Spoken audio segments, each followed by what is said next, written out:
반갑습니다. 물리학 레벨 2 2단원 전자기학의 첫 번째 소단원인 전기입니다. 이번 시간에 그중 네 번째 차시로 직류 회로에 대해서 공부해 보도록 하겠습니다.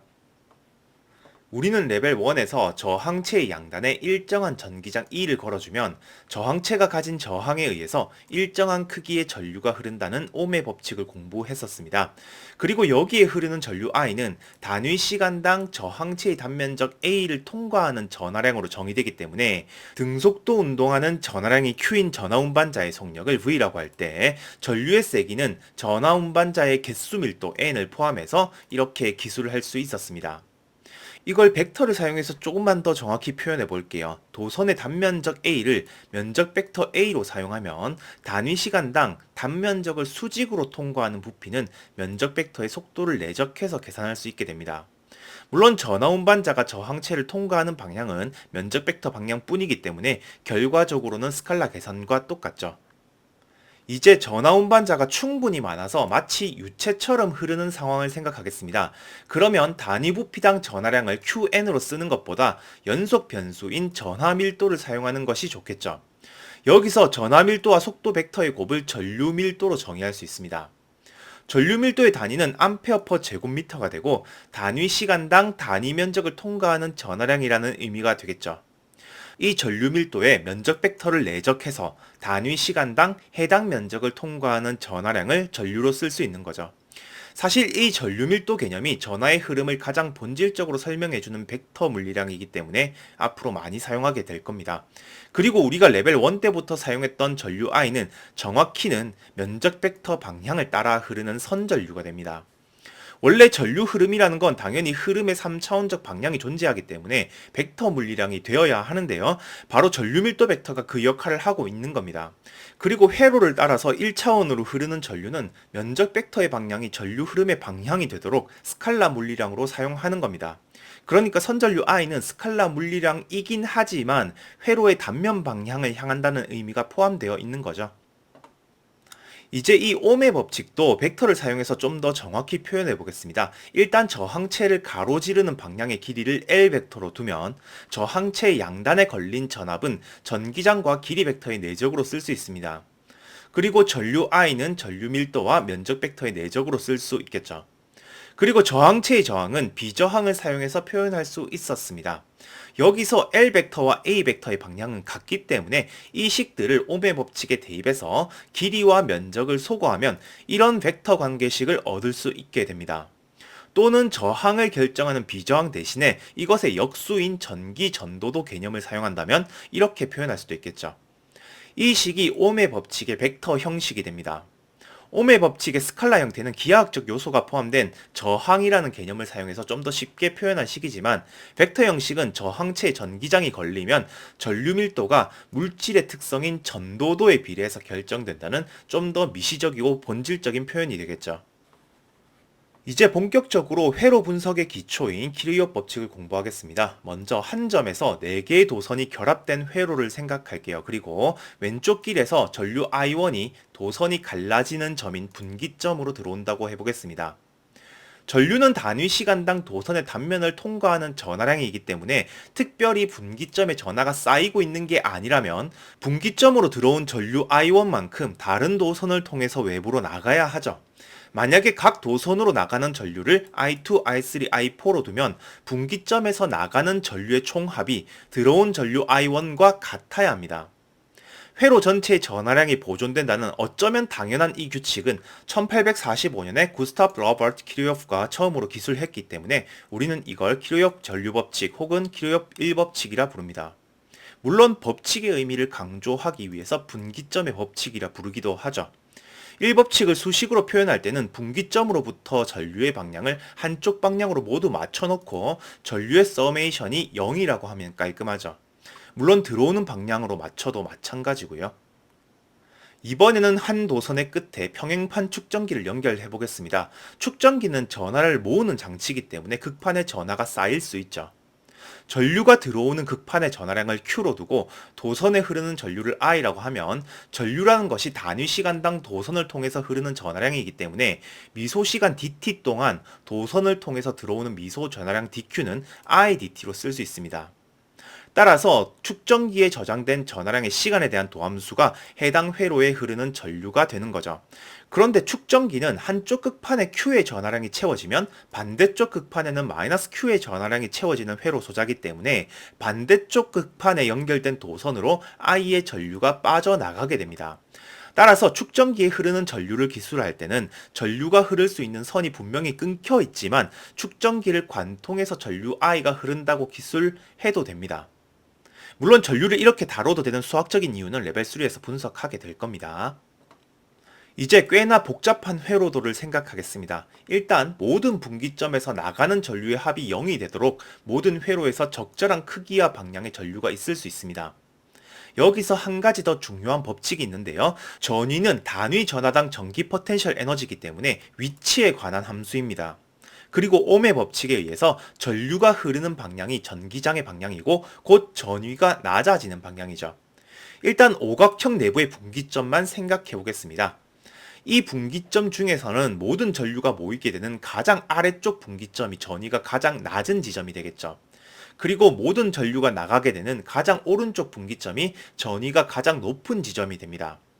만약에 분기점 사이에 있는 모든 저항체가 균일하다면 각 분기점을 잇는 저항체의 전위는 선형적으로 변할 건데요. 이 전위를 높이 차원으로 만들어서 표현하면 이런 형태가 됩니다. 여기서 초록색 점선이 전위가 가장 낮은 지점을 기준값 0으로 잡았을 때의 전위값이죠. 그리고 전류는 전위가 낮아지는 방향으로 흐르기 때문에 전위에 대한 이 그래프는 회로에 대한 상당한 직관을 제공해주죠. 전위 그래프를 이렇게 그릴 수 있다는 건 임의의 한 지점으로부터 시작해서 회로의 한쪽 방향으로 진행하면서 전위의 변화를 조사할 때 제자리로 돌아오면 최종 전위의 변화가 반드시 0이라는 뜻입니다. 이걸 수식으로 나타내기 위해서 처음에 한 칸 이동할 때 전위가 낮아지는 값을 V1, 그 다음 이동할 때 낮아지는 전위 값을 V2, 그리고 차례로 V3, V4, V5로 정해보겠습니다. 그러면 이 그림에서 V4는 음수가 되겠죠. 그리고 낮아지는 전위 값을 모두 합하면 0이 됩니다. 우리는 이걸 키르요프 전압법칙 혹은 이 법칙이라 부릅니다.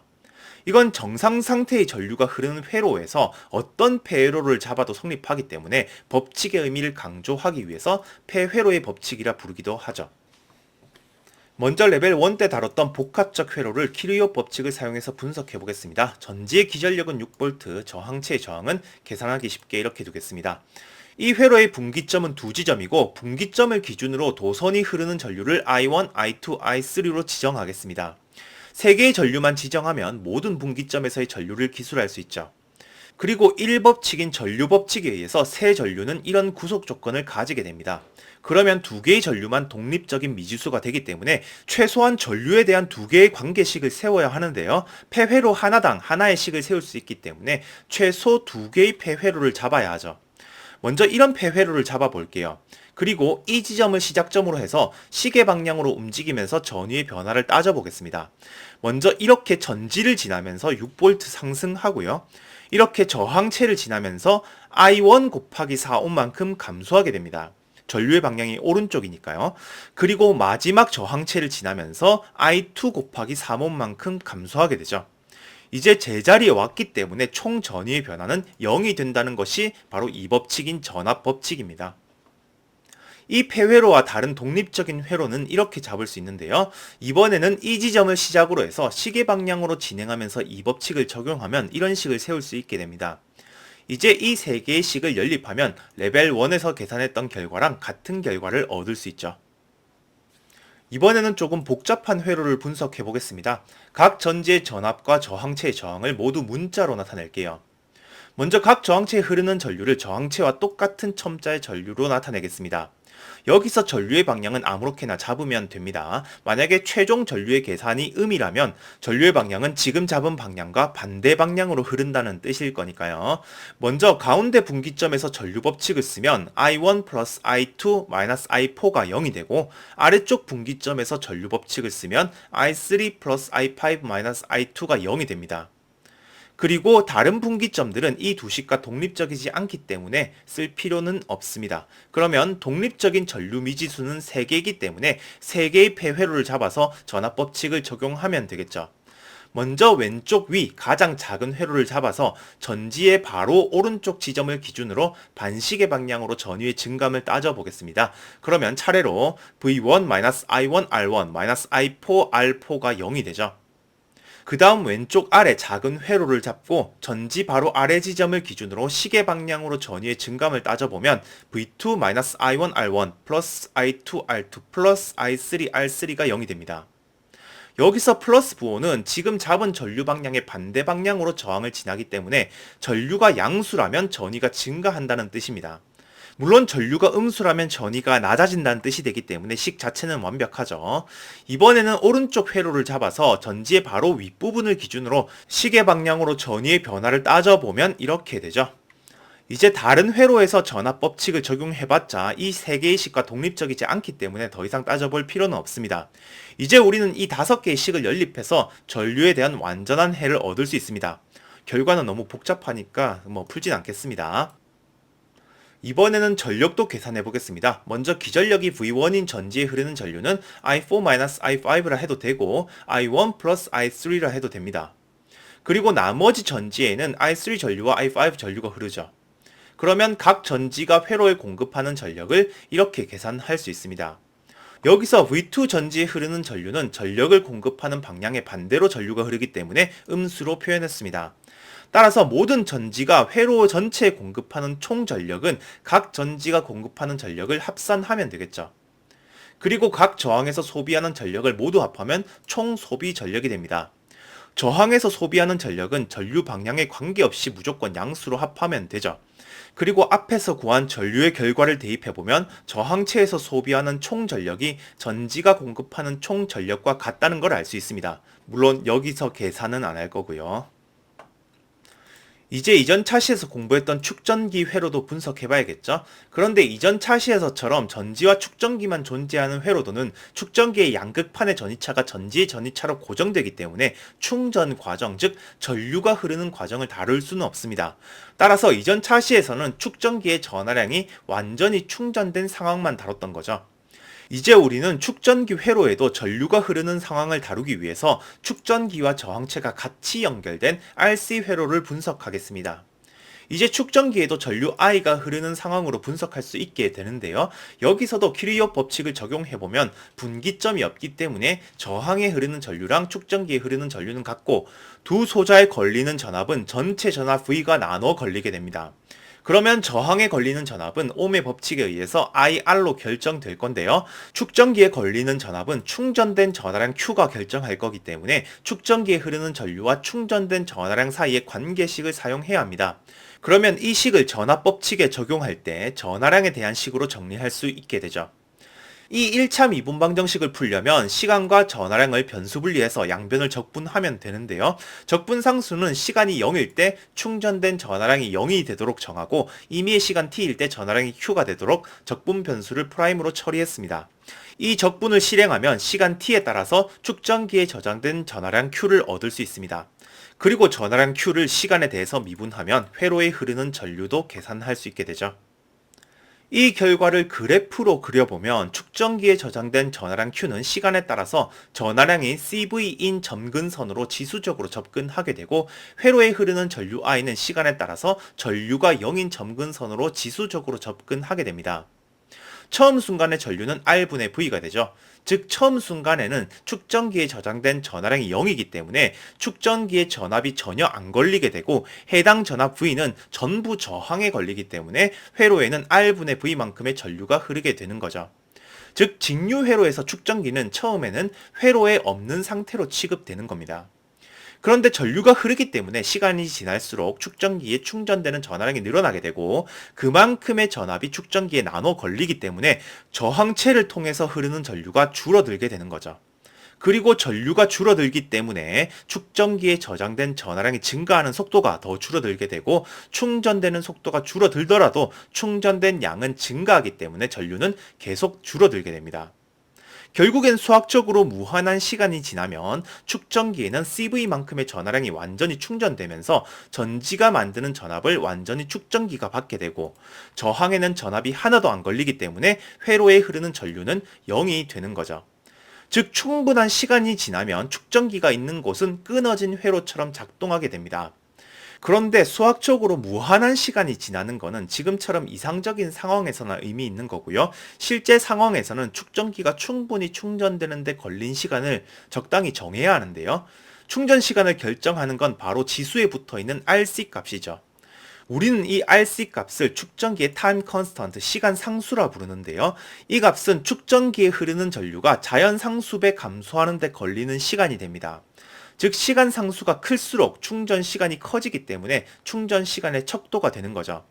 보통 시간 상수의 5배 정도 시간이 지나면 99.3% 정도 충전되기 때문에 실생활에서는 완충 시간으로 볼 수 있습니다. 에너지로도 확인해 봐야겠죠. 전지가 제공하는 전력은 VI가 됩니다. 그리고 저항에서 소비되는 전력은 저항체에 걸린 전압에 저항체에 흐르는 전류를 곱해서 이렇게 계산할 수 있죠. 두 결과가 처음 순간만 같고 시간이 지나면 다르기 때문에 전지에서 제공하는 전력 중 남은 거는 축전기에 저장될 겁니다. 일단 축전기에 저장된 전기 에너지는 이 C분의 Q 제곱으로 쓸 수 있고요. 이것의 시간 미분이 전력이니까 이렇게 계산할 수 있겠죠.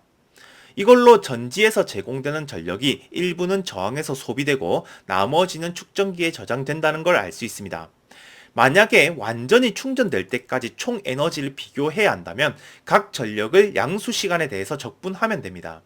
그러면 축전기가 완충되는 동안 저항에서 소비되는 전력은 정확히 축전기에 저장된 에너지와 똑같은 양이라는 걸 확인할 수 있죠. 그리고 일반적으로도 축전기에 저장된 전기 에너지 표현을 시간에 대해서 직접 미분하면 축전기에 흐르는 전류에 축전기에 걸린 전압이 곱해진 형태가 된다는 걸 알 수 있습니다. 따라서 직렬 연결에서 전압이 나눠 걸리듯이 전력이나 전기 에너지가 나눠서 소비되거나 저장된다는 걸 알 수 있는 거죠.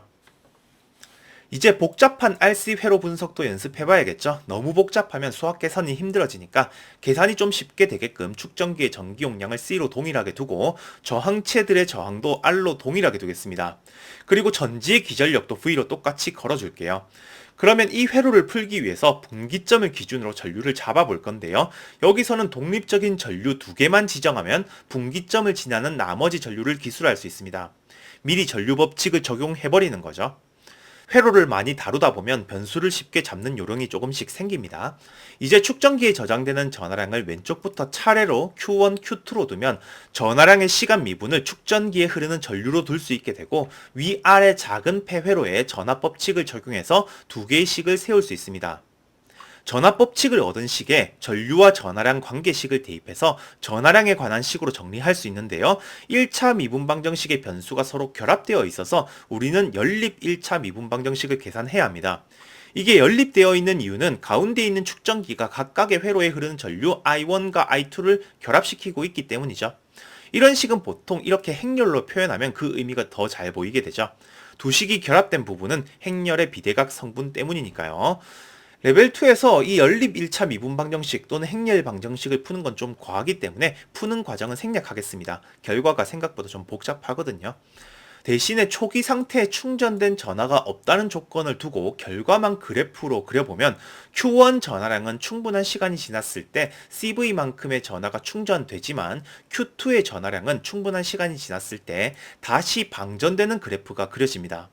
이걸 전류 그래프로 본다면 I1은 처음 순간에는 오른쪽 저항에만 전압이 걸리기 때문에 R분의 V 전류가 흐르기 시작해서 가운데 축전기가 충전되는 동안 지수적으로 감소하다가 더 이상 전류가 흐르지 않는 그래프가 될 거고요. I2는 처음 순간에는 역시 아래쪽 저항에만 전압이 걸리기 때문에 똑같이 R분의 V의 전류가 흐르기 시작해서 가운데 축전기가 충전되는 동안 감소하긴 할 겁니다. 문제는 오른쪽 축전기에도 전하가 쌓인다는 건데요. 일부 쌓이고 있다가 가운데 축전기에 전하가 많이 쌓이기 시작하면 어느 순간부터 방전되기 때문에 반대 방향으로 전류가 흐르게 됩니다. 물론 충분한 시간이 지나면 전류는 더 이상 흐르지 않을 거고요. 물론 이렇게 모든 시간에 대한 전하량과 전류를 계산하는 건 여기서 다루진 않겠지만 계산은 하지 않더라도 초기 순간과 최종 순간의 상태는 분석할 수 있어야 합니다. 일단 초기에는 축전기에 저장된 전하가 없기 때문에 전류의 입장에서는 축전기가 없는 회로처럼 작동해야 합니다. 이대로 키로이어 법칙을 적용하면 어렵지 않게 각 저항체에서 R분의 V만큼의 전류가 똑같이 흐른다는 걸 계산할 수 있습니다.